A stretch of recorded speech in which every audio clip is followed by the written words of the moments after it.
Hola amigos, saludos a todos. La Academia fija la fundación de Roma hacia finales del siglo VIII a.C. En aquellos territorios se encontraban los asentamientos de tribus latinas, sabinas y etruscas. Estos primeros habitantes se situaron en las 7 colinas que en años posteriores conformarían el corazón de la ciudad de Roma. En sus inicios, el sistema de gobernanza estaba liderado por un rey, el cual era elegido por un consejo de ancianos. A este consejo se le llamó Senado. A los miembros del Senado se les denominaba patricios, ya que provenían de las familias más exclusivas de las tribus originales, es decir, de los latinos, sabinos y etruscos.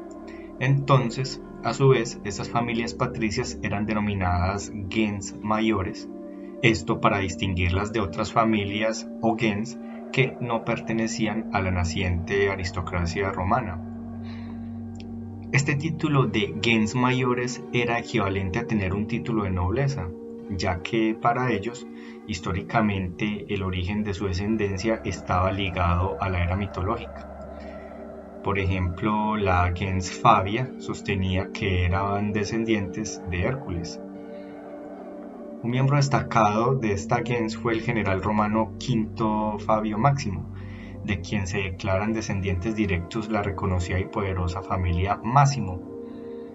Cuando Napoleón estaba negociando el Tratado de Tolentino entre Francia y la Iglesia Católica en el año 1797, le preguntó al príncipe Máximo si su familia descendía en verdad de Fabio Máximo.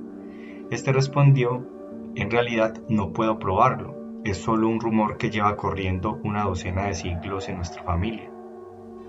La principesca casa de Máximo es históricamente una de las más nobles y antiguas familias aristocráticas de Roma y de Europa, reconocida por su influencia en la política, en la iglesia y además en el patrimonio artístico de la ciudad de Roma.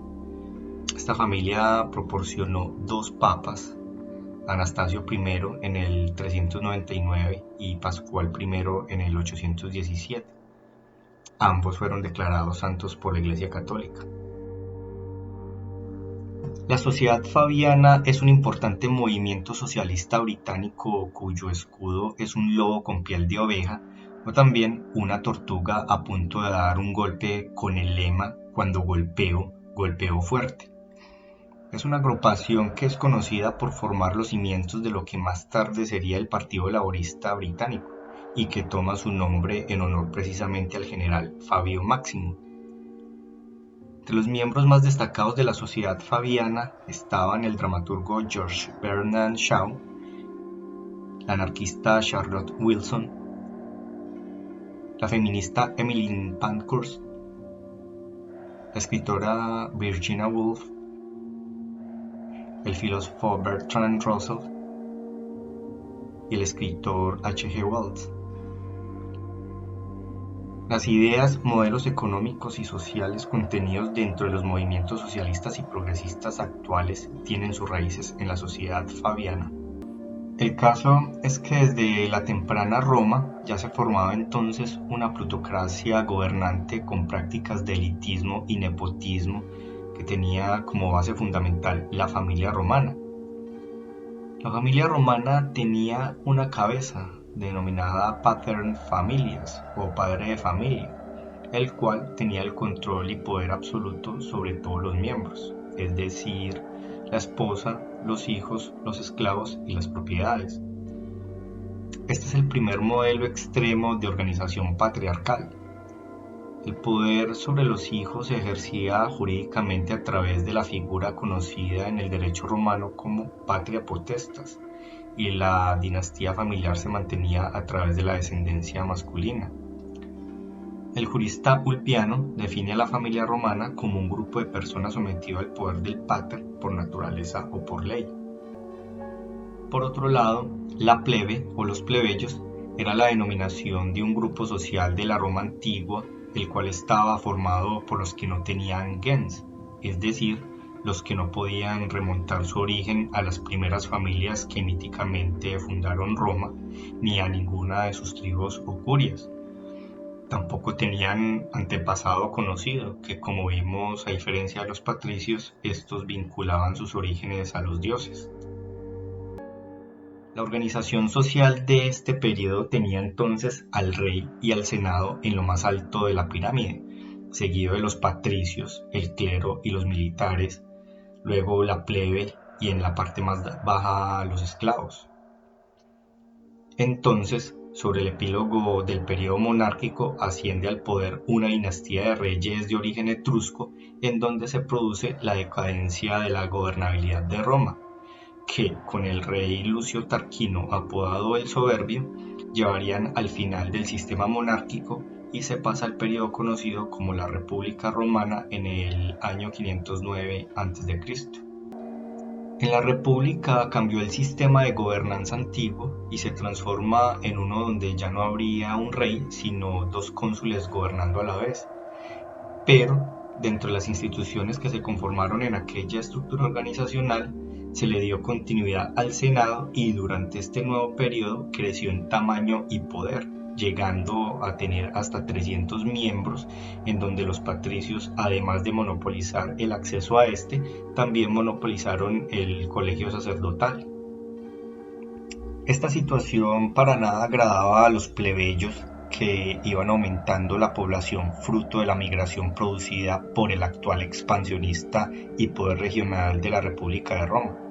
A su vez, también iban aumentando el peso social y político sobre los gobernantes.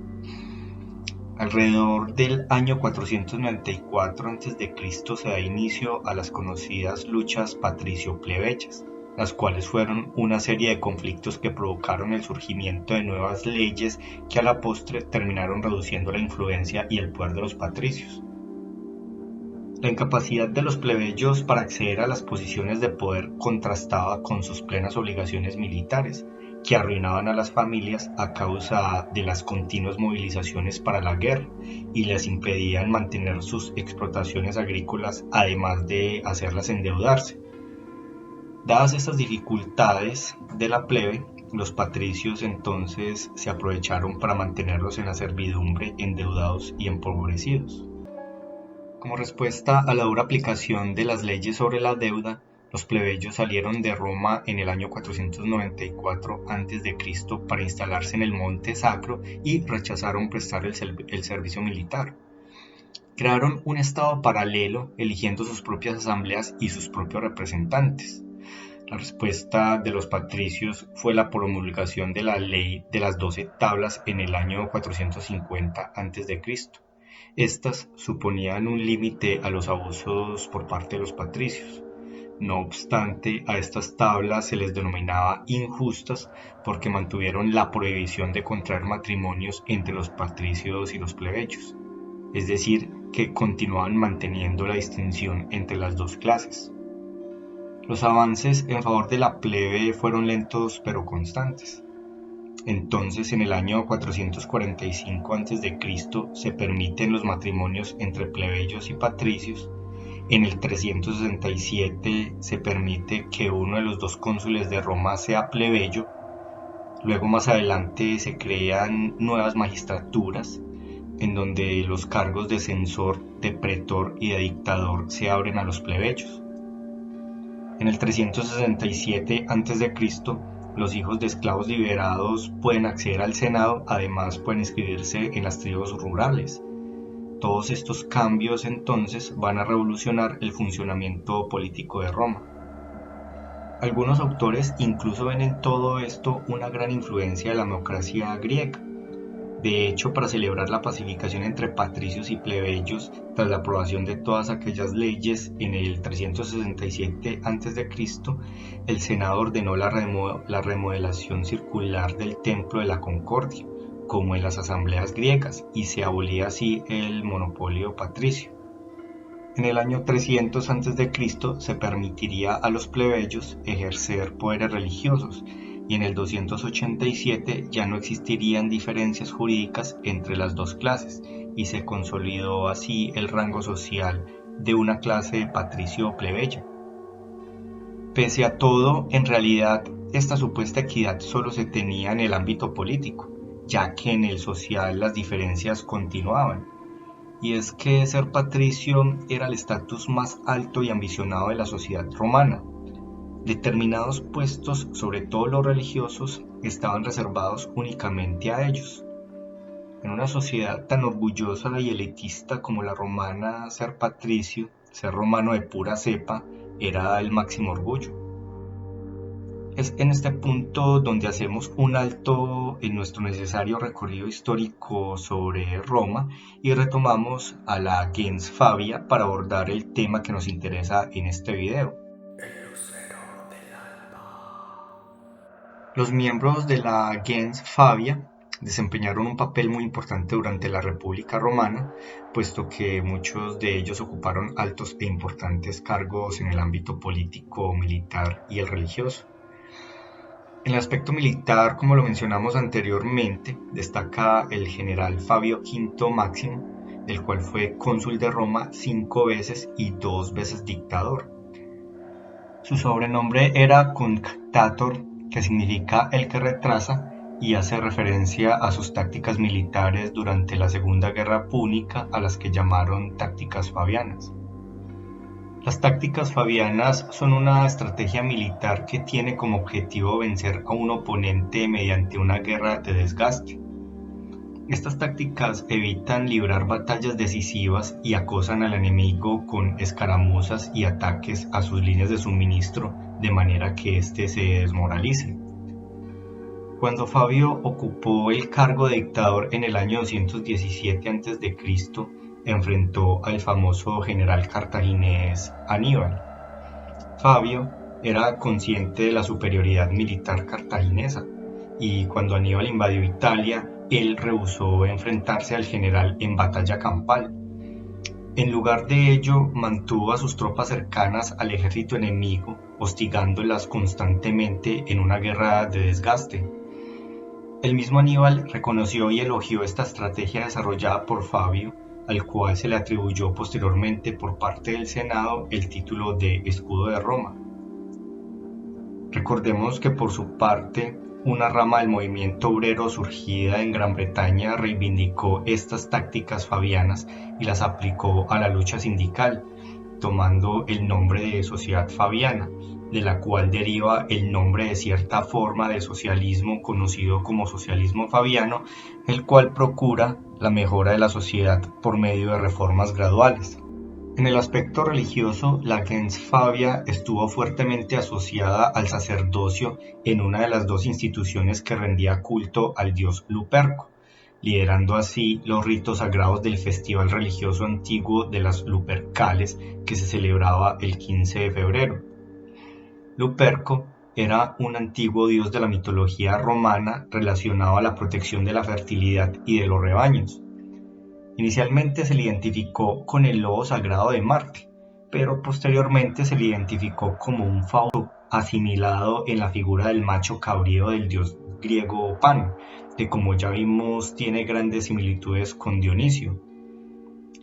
Entonces, cada año se elegía de entre los miembros más ilustres de la ciudad a una congregación especial de sacerdotes llamados Lupercos, es decir, amigos del lobo, ya que estos debían ser adolescentes que durante el tiempo de su paso a la edad adulta sobrevivían de la caza y el merodeo en el bosque, es decir, que se comportaban como una especie de lobos humanos. Por aquel entonces esa conducta era considerada como sagrada. La celebración iniciaba pues el 14 de febrero en una gruta del Monte Palatino llamada Ruminal en honor a los gemelos fundadores de Roma, Rómulo y Remo, que según cuenta la tradición fue en este lugar donde Fauno Luperco, tomando la forma de la loba llamada Luperca, habría amamantado a los hermanos Rómulo y Remo. La fiesta comenzaba con una ceremonia oficiada por un sacerdote en la que se sacrificaba a una cabra. Después, ese mismo sacerdote tocaba la frente de los lupercos con el cuchillo teñido con la sangre del sacrificio y a continuación borraba la mancha con un mechón de lana impregnada en leche de cabra. En ese momento los lupercos hacían una carcajada ritual, se desnudaban y luego se formaba una procesión que salía desde la gruta por el sur del Monte Palatino y llegaba al templo Ara Máxima de Hércules Invicto. En la correría llevaban unas tiras o correas hechas con la piel de la cabra recién sacrificada y con ellas azotaban las manos y espaldas de las mujeres que encontraban en el camino, las cuales previamente habían sido seleccionadas para ser parte también de la ceremonia. Además de considerarse que este era el ritual para la fecundidad, también se le consideraba un acto de purificación. El Papa Gelasio I, durante todo su periodo al frente de la Iglesia, se fue en contra de las Lupercales e intentó prohibirlas y hasta abolirlas de manera contundente. Incluso llegó a tratar de reemplazarlas por la fiesta cristiana de la Purificación de la Virgen María. Él afirmaba que únicamente la Vil Chusma participaba en ese festival. El Senado protestó con el argumento de que las Lupercales eran fundamentales para la seguridad y el bienestar de Roma.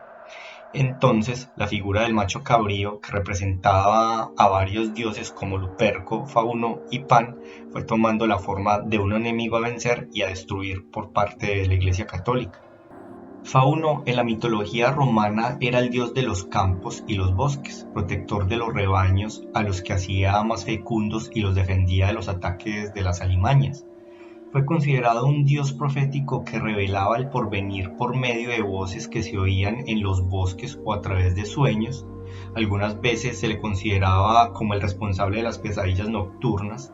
Se le representaba con carácter lascivo, persiguiendo constantemente a las ninfas en el bosque.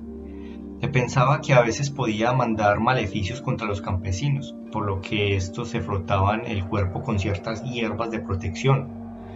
Fauno también era nieto del dios Saturno y, como vimos anteriormente, se le relaciona con el dios Luperco. El dios Pan era originario de una zona local concreta de la antigua Grecia. Entre sus atributos debemos destacar que habitaba en las zonas rurales, siendo un dios de pastores y cazadores, protector de los ganados y de los animales salvajes. También destacó por su carácter libertino, lascivo, transgresor del orden social establecido y por su voraz apetito sexual.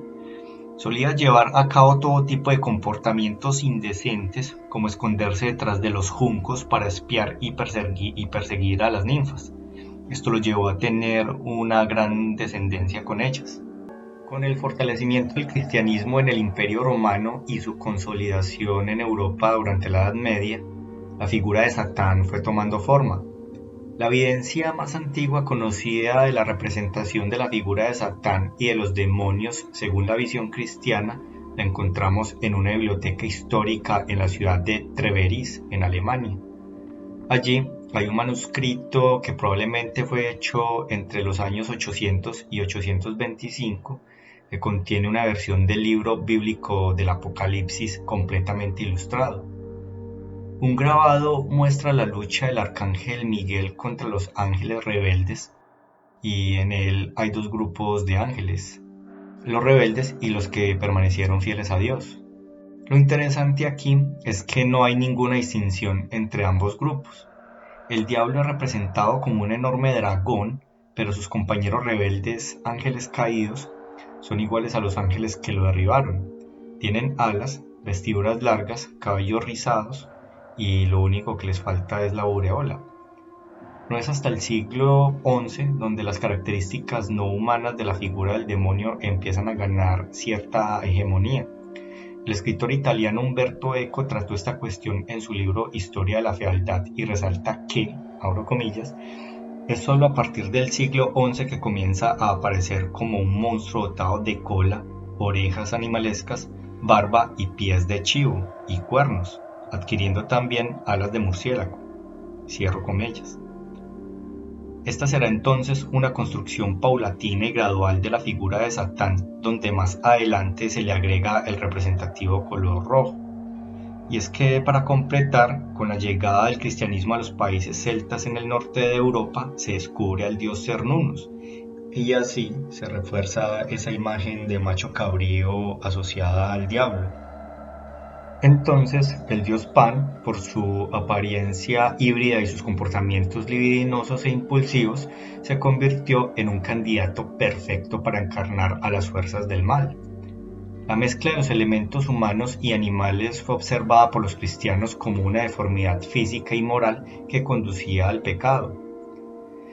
En todos estos elementos anteriormente mencionados reside entonces la tradición clásica de representar al demonio con multitud de elementos animales. La Edad Media fue famosa por su despiadada crueldad y su desesperada credulidad. La gente solía creer en todo tipo de magia, monstruos y hadas, pero la idea de la brujería satánica organizada no tomó forma hasta el siglo XV. La creencia en las brujas, o sea, en la existencia de personas malvadas que realizan magia dañina, había existido en Europa desde antes de los griegos y los romanos. Sin embargo, durante la primera parte de la Edad Media a las autoridades no les preocupó mucho esto.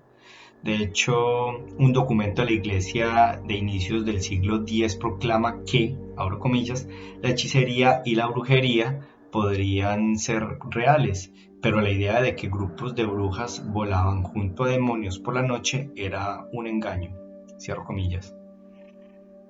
Sin embargo, las cosas comenzaron a cambiar en los siglos XII y XIII. En la década de 1430, un pequeño grupo de escritores en Europa Central, compuesto por inquisidores de la Iglesia, teólogos, magistrados laicos e incluso un historiador, comenzó a describir encuentros horribles donde las brujas se reunían y adoraban a los demonios, realizaban orgías, comían bebés asesinados y realizaban otros actos abominables. No está claro si esos autores se conocieron, pero todos describieron lo mismo: grupos de brujas supuestamente activas en una zona alrededor de los Alpes occidentales. Esa invención pudo haberse originado por motivos diversos, ya que los inquisidores de la Iglesia y algunos tribunales seculares, fuertemente activos contra los herejes religiosos, intentaban expandir su jurisdicción. Quizás les pareció útil tener un crimen nuevo y particularmente horrible que procesar. En todo caso, los registros de pruebas muestran que fue una historia difícil de vender, ya que aunque a la mayoría de las personas les preocupaban las brujas que causaban enfermedades, practicaban magia dañina y malograban los cultivos, en realidad no les importaba mucho las reuniones satánicas secretas de estas. Entonces, probablemente asociado a la imagen del dios Pan oculto tras los árboles observando a las ninfas, se construye esta relación entre Satán, las brujas y la profundidad del bosque, que posteriormente converge al mito de la brujería ceremonial satánica medieval que aún permanece en la actualidad y que ocupa varios espacios dentro de la mitología, la literatura, la música y el folclore. Por ejemplo, la banda colombo-estadounidense de black metal Inquisition reúne varios de estos elementos mencionados y los plasma en su tema The Initiation, correspondiente al álbum titulado Into the Infernal Regions of the Ancient Cult. Veamos.